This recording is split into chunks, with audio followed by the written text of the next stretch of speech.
31 ವಿಧಾನಸಭಾ ಕ್ಷೇತ್ರಗಳಿಗೂ ಕೂಡ ಇವತ್ತು ಚುನಾವಣೆ ನಡೀತಾ ಇರುವುದರಿಂದಾಗಿ 10 ರಾಜ್ಯಗಳ 31 ವಿಧಾನಸಭಾ ಕ್ಷೇತ್ರಗಳಲ್ಲಿ ಮತದಾನ ಚುರುಕುಗೊಂಡಿದೆ. 31 ವಿಧಾನಸಭಾ ಕ್ಷೇತ್ರಗಳಲ್ಲಿ ಬಿರುಸಿನಿಂದ ಮತದಾನ ಸಾಗಿದೆ. 10 ರಾಜ್ಯಗಳ 31 ವಿಧಾನಸಭಾ ಕ್ಷೇತ್ರಗಳಿಗೆ ಆಗ್ತಿರುವಂತಹ ಮತದಾನ ಇದು. ಇನ್ನು ವಯನಾಡ್ನಲ್ಲೂ ಕೂಡ ಲೋಕಸಭಾ ಕ್ಷೇತ್ರಕ್ಕೆ ವೋಟಿಂಗ್ ಚುರುಕುಗೊಂಡಿದೆ. ರಾಜಸ್ಥಾನದ 7 ಕ್ಷೇತ್ರಗಳು, ಪಶ್ಚಿಮ ಬಂಗಾಳ 6, ಅಸ್ಸಾಂ 5, ಬಿಹಾರ 4, ಕರ್ನಾಟಕ 3, ಮಧ್ಯಪ್ರದೇಶ 2, ಛತ್ತೀಸ್ಗಢ 1, ಗುಜರಾತ್ 1, ಕೇರಳ 1, ಮೇಘಾಲಯದ 1 ವಿಧಾನಸಭಾ ಕ್ಷೇತ್ರಕ್ಕೆ ಮತದಾನ ನಡೀತಾ ಇದ್ರೆ, ಮಗದೊಂದು ಕಡೆ ವಯನಾಡ್ ಲೋಕಸಭಾ ಕ್ಷೇತ್ರಕ್ಕೂ ಕೂಡ ವೋಟಿಂಗ್ ನಡೀತಾ ಇದೆ. ಮತದಾನ ಬಿರುಸಿನಿಂದ ಸಾಗಿದೆ. ಮತಗಟ್ಟೆಯತ್ತ ಮತದಾರರು ಬಂದು ತಮ್ಮ ಹಕ್ಕನ್ನು ಚಲಾಯಿಸ್ತಾ ಇದ್ದಾರೆ. ಯಾವುದೇ ರೀತಿಯ ತಾಂತ್ರಿಕ ಆಗಬಾರ್ದು ಅನ್ನುವಂಥ ದೃಷ್ಟಿಯಿಂದ ಎಲ್ಲ ರೀತಿಯ ಸಿದ್ಧತೆಯನ್ನು ಮಾಡಿಕೊಳ್ಳಲಾಗಿದೆ. ಸೊ ಇವತ್ತಂಥ ಯಾವುದೇ ತಾಂತ್ರಿಕ ದೋಷಗಳು ಕಂಡು ಬಂದಿಲ್ಲ. ಸೊ 31 ವಿಧಾನಸಭಾ ಕ್ಷೇತ್ರಗಳಿಗೆ ಮತದಾನ ಬಿರುಸಿನಿಂದ ಸಾಗಿದೆ.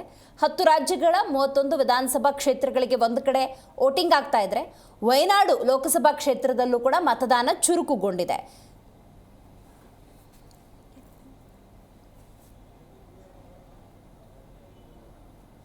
ಇನ್ನು ಜಾರ್ಖಂಡ್ನಲ್ಲಿ ಮೊದಲ ಹಂತದ ಚುನಾವಣೆ. ಜಾರ್ಖಂಡ್ನ 15 ಜಿಲ್ಲೆಗಳ 43 ಕ್ಷೇತ್ರಗಳಿಗೆ ಮತದಾನ. ಕಾಂಗ್ರೆಸ್ನ 17 ಕ್ಷೇತ್ರ ಹಾಗೆಯೇ ಜೆಎಂಎಂನ 23 ಕ್ಷೇತ್ರಗಳಿಗೆ ಸ್ಪರ್ಧೆ. ಎನ್ಡಿಎ ಮೈತ್ರಿಕೂಟ 43ರಲ್ಲಿ 36 ಸ್ಥಾನಗಳಲ್ಲಿ ಸ್ಪರ್ಧೆ ಮಾಡಿದೆ. ಒಟ್ಟು 683 ಅಭ್ಯರ್ಥಿಗಳು ಕಣದಲ್ಲಿದ್ದಾರೆ.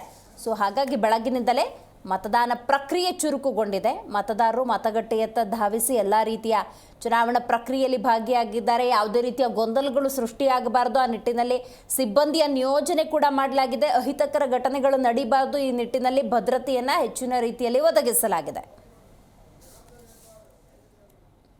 ಈ ಕುರಿತ ಹೆಚ್ಚಿನ ಮಾಹಿತಿಯನ್ನು ನಮ್ಮ ಪ್ರತಿನಿಧಿ ಜನಾರ್ದನ್ ಹೆಬ್ಬಾರ್ ನೇರ ಸಂಪರ್ಕದಲ್ಲಿದ್ದಾರೆ, ನೀಡ್ತಾ ಹೋಗ್ತಾರೆ.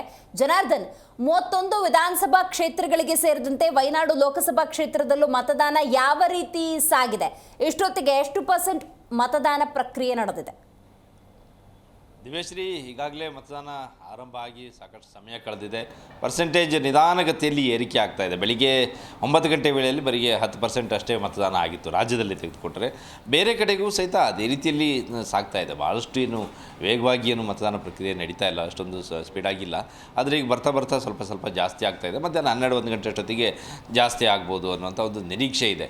ಇಲ್ಲಿ 31 ಕ್ಷೇತ್ರಗಳಿಗೆ ಬೈ ಎಲೆಕ್ಷನ್ ಆಗ್ತಾ ಇದೆ. ಭಾಳ ಕುತೂಹಲ ಕೆಳಿಸಿರುವಂಥ ಕ್ಷೇತ್ರ ಅಂತಂದರೆ 2 ಕ್ಷೇತ್ರ ಮಾತ್ರ. ಒಂದು ಕರ್ನಾಟಕದಲ್ಲಿ ಚನ್ನಪಟ್ಟಣ, ಇನ್ನೊಂದು ವಯನಾಡು ಲೋಕಸಭಾ ಕ್ಷೇತ್ರ. 2 ಕ್ಷೇತ್ರ ಮಾತ್ರ ಹೆಚ್ಚು ಕುತೂಹಲವನ್ನು ಹುಟ್ಟಾಕ್ತಾ ಇದೆ. ಇಲ್ಲಿ ಯಾರೇ ಗೆದ್ದರೂ ಯಾರೇ ಸೋತರೂ ಕೂಡ ಆಯಾ ಸರ್ಕಾರಗಳ ಮೇಲೆ ಯಾವುದೇ ರೀತಿಯ ಪರಿಣಾಮವನ್ನು ಬೀರಲ್ಲ.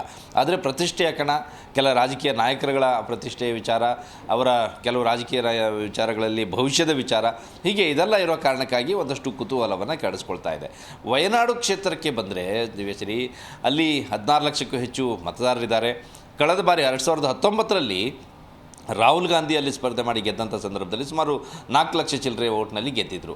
ಅದು ಕಳೆದ ಚುನಾವಣೆಯಲ್ಲಿ ಸ್ವಲ್ಪ ಕಡಿಮೆ ಆಗಿತ್ತು, ಒಂದು 3.5 ಲಕ್ಷ ಚಿಲ್ಲರೆಗೆ ಬಂದಿತ್ತು. ಅದು ಸ್ವಲ್ಪ ಮಟ್ಟಿಗೆ ಕುಸಿದಿತ್ತು. ಆ ನಂತರದಲ್ಲಿ ಅವರು ಅಲ್ಲಿ ರಾಜೀನಾಮೆಯನ್ನು ಕೊಡ್ತಾರೆ. 2 ಕ್ಷೇತ್ರದಲ್ಲಿ ಗೆದ್ದಿರುವ ಕಾರಣಕ್ಕಾಗಿ ಈಗ ಅವರ ಸಹೋದರಿ ಪ್ರಿಯಾಂಕಾ ಅಲ್ಲಿ ಸ್ಪರ್ಧೆಯನ್ನು ಮಾಡಿದ್ದಾರೆ. ಈ ಕಾರಣಕ್ಕಾಗಿ ಅಲ್ಲಿ ಕುತೂಹಲವನ್ನು ಮೂಡಿಸ್ತಾ ಇದೆ ವಯನಾಡು ಕ್ಷೇತ್ರ. ಅಲ್ಲಿ ಕೇವಲ ಒನ್ ಸೈಡೆಡ್ ಅನ್ನುವಂಥ ಪರಿಸ್ಥಿತಿ ಅಲ್ಲಿಯೂ ಕೂಡ ಇಲ್ಲ. ಅಲ್ಲಿಯೂ ಕೂಡ ತ್ರಿಕೋನ ಸ್ಪರ್ಧೆ ಆಗ್ಬೋದು ಅಂತಲೇ ಹೇಳ್ತಾ ಇದ್ದಾರೆ. ಅಂದರೆ ಅಷ್ಟರ ಮಟ್ಟಿಗೆ ಒಂದು ಪ್ರಯತ್ನವನ್ನು ಇನ್ನೊಂದು 2 ಉಳಿದ ಪಕ್ಷಗಳು ಪ್ರಯತ್ನವನ್ನು ನಡೆಸಿದ್ದಾವೆ. LDFನಿಂದ ಮೊಕೇನಲ್ಲಿ ಸ್ಪರ್ಧೆಯನ್ನು ಮಾಡಿದ್ದಾರೆ, ಸತ್ಯನ್ ಮೊಕೇಲ್ ಸ್ಪರ್ಧೆಯನ್ನು ಮಾಡ್ತಾ ಇದ್ದಾರೆ. BJPಯಿಂದ ಅಂದರೆ NDA ಅಭ್ಯರ್ಥಿಯಾಗಿ ಕೂಡ ಅಲ್ಲಿ ನವ್ಯ ಹರಿದಾಸ್ ಸ್ಪರ್ಧೆ ಮಾಡಿದ್ದಾರೆ. ಅವ್ರ ಬಗ್ಗೆ ಭಾಳ ನಿರೀಕ್ಷೆ ಇದೆ. ಪೈಪೋಟಿಯನ್ನು ಕೊಡ್ಬೋದು, ಯಾರು ಗೆಲ್ತಾರೋ ಗೊತ್ತಿಲ್ಲ. ಆದರೆ ಅಲ್ಲಿ ದೊಡ್ಡ ಮಟ್ಟದ ಪೈಪೋಟಿ ನಡೀಬಹುದು ಅನ್ನೋಂಥ ನಿರೀಕ್ಷೆ. ಒಂದು ಹಂತದಲ್ಲಿ ಹೇಗೆ ಚನ್ನಪಟ್ಟಣದಲ್ಲಿ ಒನ್ ಸೈಡೆಡ್ ಚುನಾವಣೆ ಆಗಬಹುದು ಅನ್ನೋಂಥ ಒಂದು ಮಾತುಗಳಿತ್ತು, ಅದೇ ರೀತಿ ವಯನಾಡಿನಲ್ಲೂ ಕೂಡ ಇತ್ತು. ಆದರೆ ಬರ್ತಾ ಆ ಒಂದು ಸಿನಾರಿಯೋ ಚೇಂಜ್ ಆಗ್ತಾ ಇರುವಂಥ ಒಂದು ಸಂದರ್ಭ ನಾವು ನೋಡ್ತಾ ಇದ್ದೀವಿ. ಅಲ್ಲಿಯೂ ಕೂಡ ಭಾಳ ತೀವ್ರಗತಿಯಲ್ಲಿ ಮತದಾನ ನಡೀತಾ ಇದೆ. ಎಲ್ಲರೂ ಕೂಡ ಬಂದು ಮತದಾನವನ್ನು ಮಾಡ್ತಾ ಇದ್ದಾರೆ. ಅಭ್ಯರ್ಥಿಗಳು ಸಹಿತ ಬೂತ್ಗಳಿಗೆ ಹೋಗಿ ಭೇಟಿಯನ್ನು ಕೊಡ್ತಾ ಇದ್ದಾರೆ. ಮತದಾನ ಶಾಂತಿಯುತವಾಗಿ ನಡೀತಾ ಇದೆ ಅನ್ನೋಂಥ ವೀಕ್ಷಣೆಯನ್ನು ಕೂಡ ಮಾಡ್ತಾ ಇದ್ದಾರೆ ಒಂದು ಕಡೆಯಲ್ಲಿ. ಇನ್ನೊಂದು ರಾಜ್ಯದ ವಿಚಾರಕ್ಕೆ ಬಂದರೆ ದಿವ್ಯಶ್ರೀ, ಚನ್ನಪಟ್ಟಣ ಕ್ಷೇತ್ರದಲ್ಲಿ ತುರುಸಿನ ಮತದಾನ ನಡೀತಾ ಇದೆ. ಬಹಳ ನಿರೀಕ್ಷೆ, ಹೆಚ್ಚು ಹೆಚ್ಚು ಮತದಾನ ಆಗಲಿ. ನಮ್ಮ ಕ್ಷೇತ್ರಗಳಿಗೆ, ಅಂದರೆ ಯಾವುದೇ ಕ್ಷೇತ್ರಗಳಲ್ಲಿ ಒಂದಷ್ಟು ಭಾಗ ತಮ್ಮ ಬೆಂಬಲಿಗರು ಇರ್ತಾರೆ ಅನ್ನೋಂಥ ಒಂದು ವಿಚಾರ ಆಯಾ ರಾಜಕಾರಣ ನಾಯಕರುಗಳಿಗೆ ಇದ್ದೇ ಇರುತ್ತೆ. ಆ ಕಾರಣಕ್ಕಾಗಿ ಅವರ ಬೆಂಬಲಿತರು ಇರುವಂಥ ಕ್ಷೇತ್ರಗಳ ಕಡೆಯಲ್ಲಿ ಹೆಚ್ಚು ಮತದಾನ ಆಗಲಿ ಅಂತ ಒಂದು ಪ್ರಯತ್ನವನ್ನು ಮಾಡ್ತಾ ಇರ್ತಾರೆ. ಹಾಗಾಗಿ ಮತದಾರರು ಕೂಡ ಬಂದು ಮತದಾನವನ್ನು ಮಾಡ್ತಾ ಇದ್ದಾರೆ. ಅಲ್ಲಿ ಚನ್ನಪಟ್ಟಣಕ್ಕೆ ಯಾಕೆ ಇಷ್ಟೊಂದು ಕುತೂಹಲ ಅಥವಾ ಯಾಕೆ ಇಷ್ಟೊಂದು ಗಮನ ಸೆಳೆಯುವಂಥ ಕ್ಷೇತ್ರ ಆಗ್ತಾ ಇದೆ ಅಂತಂದರೆ, ಅಲ್ಲಿ 4 ರಾಜಕಾರಣಿಗಳ ಭವಿಷ್ಯ ಅಥವಾ ಅವರ ಪ್ರಭಾವ ಏನು ಅನ್ನೋದನ್ನು ತೋರ್ಪಡಿಸ್ಕೊಳ್ಳಿಕ್ಕೆ ಅಥವಾ ಅವರ ಪ್ರಭಾವ ಏನು ಅನ್ನೋದು ಜನರಿಗೆ ಗೊತ್ತಾಗಲಿಕ್ಕೆ ಈ ಒಂದು ಸಂದರ್ಭ ವೇದಿಕೆ ಆಗ್ತಾ ಇದೆ. ಒಂದು ಕಡೆಯಲ್ಲಿ ಮುಖ್ಯಮಂತ್ರಿಗಳಿಗೆ ಮೂಡ ಹಗರಣದಲ್ಲಿ ಅವ್ರ ಮೇಲೆ ದೊಡ್ಡ ಆರೋಪ ಬಂತು.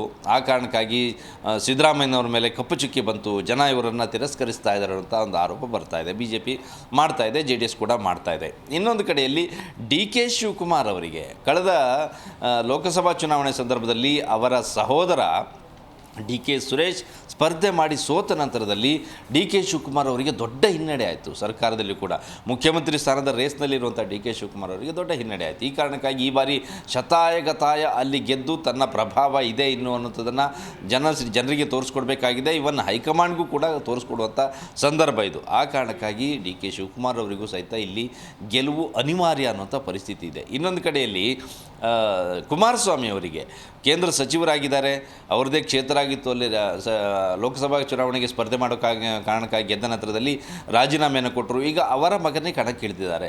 ಒಂದು ಕಡೆಯಲ್ಲಿ ನಿಖಿಲ್ ಅವರ ಭವಿಷ್ಯವನ್ನು ಬರೀಬೇಕಾಗಿದೆ, ರಾಜಕೀಯ ಭವಿಷ್ಯವನ್ನು ಬರೀಬೇಕಾಗಿದೆ. ಈಗಾಗಲೇ 2 ಬಾರಿ ಸೋತಿದ್ದಾರೆ. ಇಂತಹ ಸಂದರ್ಭದಲ್ಲಿ ನಿಖಿಲ್ ಅವ್ರನ್ನ ಗೆಲ್ಲಿಸಲೇಬೇಕಾದಂಥ ಅನಿವಾರ್ಯತೆ ಕುಮಾರಸ್ವಾಮಿ ಅವರಿಗೆ ಒಂದು ಕಡೆಯಲ್ಲಿ ಇದೆ. ಅದೊಂದು ಒತ್ತಡ ಅಥವಾ ತನ್ನ ಪ್ರಭಾವ ಇನ್ನೂ ಇದೆ ಅನ್ನೋದನ್ನು ತೋರಿಸ್ಕೊಡ್ಬೇಕಾಗಿದೆ. ದೇವೇಗೌಡರಿಗೂ ಕೂಡ ಈ ಸಂದರ್ಭದಲ್ಲಿ ರಾಮನಗರ, ಮಂಡ್ಯ, ಹಾಸನ ಈ ಬೆಲ್ಟ್ನಲ್ಲಿ JDS ಪ್ರಭಾವ ಇದೆ, ದೇವೇಗೌಡರ ಕುಟುಂಬದ ಪ್ರಭಾವ ಇದೆ. ಇದೆಲ್ಲವನ್ನು ಕೂಡ ತೋರಿಸ್ಕೊಡ್ಬೇಕಾಗಿದೆ. ಈ ಕಾರಣಕ್ಕಾಗಿ ಅಲ್ಲಿ ಗೆಲುವು ಅನಿವಾರ್ಯ ಅನ್ನುವಂಥ ಪರಿಸ್ಥಿತಿ ಕುಮಾರಸ್ವಾಮಿ ಅವರಿಗೂ ಕೂಡ ಇದೆ. ಇದು ರಾಜಕೀಯ ನಾಯಕರುಗಳ ವಿಚಾರ. ಆದರೆ ಇನ್ನು ಸ್ಪರ್ಧೆ ಮಾಡಿದಂಥ ಅಭ್ಯರ್ಥಿಗಳ ವಿಚಾರಕ್ಕೆ ಬಂದರೆ ದಿವ್ಯಶ್ರೀ, ಒಂದು ಕಡೆಯಲ್ಲಿ CP ಯೋಗೀಶ್ವರ್ ಸತತ 2 ಬಾರಿ ಸೋತಿರುವಂತಹ ಅಭ್ಯರ್ಥಿ. ಅವರಿಗೀಗ 3ನೇ ಬಾರಿ ಸ್ಪರ್ಧೆ ಮಾಡಿ ಗೆಲ್ಲಲೇಬೇಕಾದಂಥ ಒತ್ತಡದಲ್ಲಿದ್ದಾರೆ. ಸತತ ಹ್ಯಾಟ್ರಿಕ್ ಸೋಲಿನಿಂದ ಪಾರಾಗಬೇಕು ಅನ್ನೋಂಥ ಒಂದು ಪ್ರಯತ್ನವನ್ನು ಅವರು ಮಾಡ್ತಾ ಇದ್ದಾರೆ. ಇದು at the same time Nikhil Kumaraswamy ಸಹ ಸತತ 2 ಬಾರಿ ಸೋತಿದ್ದಾರೆ. ಒಂದು ಸಾರಿ ಲೋಕಸಭೆ ಮಂಡ್ಯದಲ್ಲಿ, ಕಳೆದ ವಿಧಾನಸಭೆ ರಾಮನಗರದಲ್ಲಿ. ಹೀಗೆ 2 ಬಾರಿ ಸೋತು ರಾಜಕೀಯ ಆರಂಭ ಮಾಡ್ತಾ ಇರುವಂಥ ಸಂದರ್ಭದಲ್ಲಿಯೇ ಸತತ 2 ಸೋಲನ್ನು ಕಂಡು ಈಗ 3ನೇ ಬಾರಿ ಅಗ್ನಿ ಪರೀಕ್ಷೆಯನ್ನು ಎದುರಿಸ್ತಾ ಇದ್ದಾರೆ. ಈ ಕಾರಣಕ್ಕಾಗಿ ನಿಖಿಲ್ ಅವರಿಗೂ ಸಹಿತ ರಾಜಕೀಯ ಭವಿಷ್ಯದ ದೃಷ್ಟಿಯಿಂದ ಗೆಲುವು ಅನಿವಾರ್ಯ ಅನ್ನುವಂಥ ಪರಿಸ್ಥಿತಿ ಇದೆ. ಇಲ್ಲಿ ಇಬ್ಬರು ಮಾಜಿ ಮುಖ್ಯಮಂತ್ರಿಗಳ ಮಕ್ಕಳು ಇಬ್ಬರು ಪ್ರಥಮ ಬಾರಿಗೆ ವಿಧಾನಸಭೆಯನ್ನು ಪ್ರವೇಶ ಮಾಡುವಂಥ ಒಂದು ಪ್ರಯತ್ನದಲ್ಲಿದ್ದಾರೆ. ಒಂದು ಕಡೆಯಲ್ಲಿ ಶಿಗ್ಗಾಂವಿಯಲ್ಲಿ ಭರತ್, ಇನ್ನೊಂದು ಕಡೆಯಲ್ಲಿ ನಿಖಿಲ್. ಇವರ ಭವಿಷ್ಯವನ್ನು ಮತದಾರರು ಬರೀತಾ ಇದ್ದಾರೆ. ಸಂಡೂರು, ಶಿಗ್ಗಾವಿ ಮತ್ತು ಚನ್ನಪಟ್ಟಣ 3 ಕಡೆಯಲ್ಲೂ ಕೂಡ ತೀವ್ರಗತಿಯಲ್ಲಿ ಮತದಾನ ನಡೀತಾ ಇದೆ. ಮಧ್ಯಾಹ್ನ ಒಂದು 2-3 ಗಂಟೆ ಅಷ್ಟೊತ್ತಿಗೆ 50% ದಾಟಿ 60%ವರೆಗೆ ರೀಚ್ ಆಗುವಂಥ ಸಾಧ್ಯತೆ ಕಂಡು ಬರ್ತಾ ಇದೆ. ದಿವ್ಯಶ್ರೀ, ಥ್ಯಾಂಕ್ ಯು ಜನಾರ್ದನ್ ಮಾಹಿತಿಗಾಗಿ.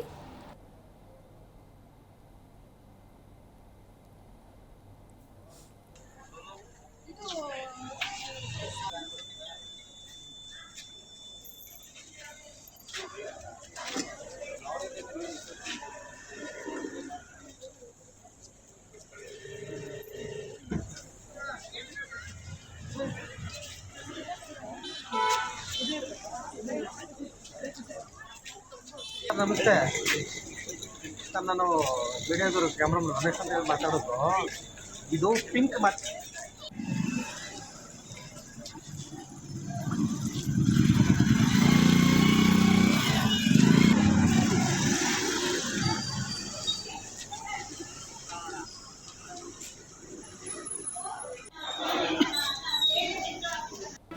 ಜಿ ಕನ್ನಡ ನ್ಯೂಸ್ ಈಗ ನಿಮ್ಮ ಮನೆಯಲ್ಲೇ ನೋಡಿ. ಎಲ್ಲ ಕೇಬಲ್ಗಳಲ್ಲಿ ಈಗ ಲಭ್ಯ.